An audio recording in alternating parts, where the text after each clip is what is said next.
नमस्ते प्रणाम। हम आप लोग के बीच विवाह गीत लेके आइल बानी प्यारा सा। अच्छा लगी तो लाइक और कमेंट और शेयर जरूर करब और कमेंट में बताएब कि हमारे विवाह गीत कैसन लागल। बाजावा ले बजनिया ये पापा डोलिया ले कहार। बाजावा ले बजनिया ये पापा डोलिया ले कहार। छातावा ले भैया होया पन भैया बहिनी संगवा जस।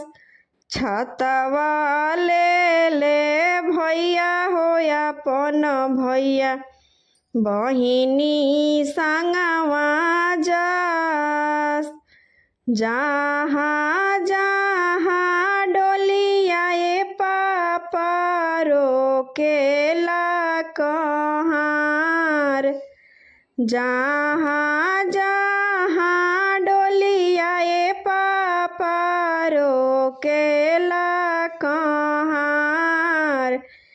तहावा तहावा भैया होया पन भैया बहिनी के समुझाए। तहावा तहावा भैया होया पन भैया बहिनी के समुझाए।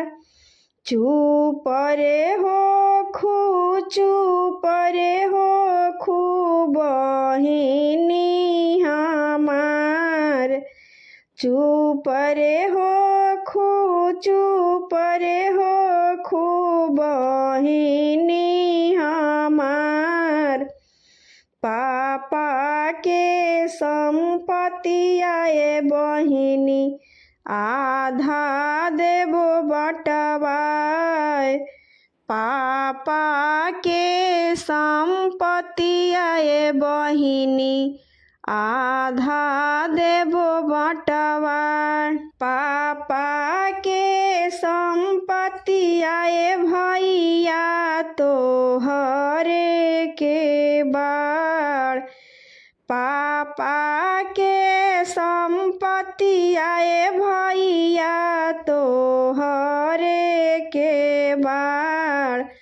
हम दूर देशवाए भैया सेंदूरे के आस।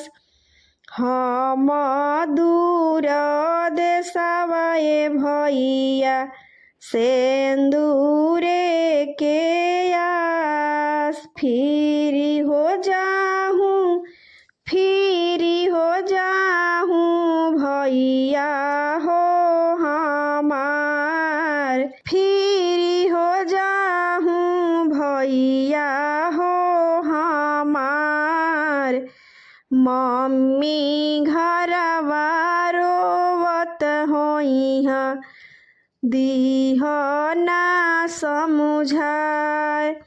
मम्मी घरवा रोवत होइहा दीह ना समुझाए। पापा घरवा रोवत होइहा दीह ना समुझाए।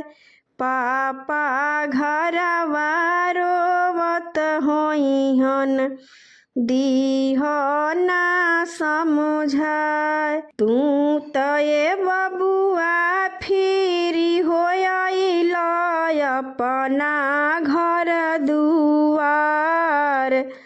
तू त ये बबुआ फिरी होइल अपना घर दुआर। कहवा छोड़ी दिहल ये बबुआ बहिनी तोहार। कहवा छोड़ी दिहल ये बबुआ बहिनी तोहार। कहवा छोड़ी दिहल ये बबुआ धियावा हमार। कहवा छोड़ी दिहल ए बबुआ धियावा हमार। फिरी होयनी अपना घर दुआर। फिरी होयनी अपना घर दुआर। बहिनी रहली पराया धन ये मम्मी गईली अपना ससुराल। फिरी होयनी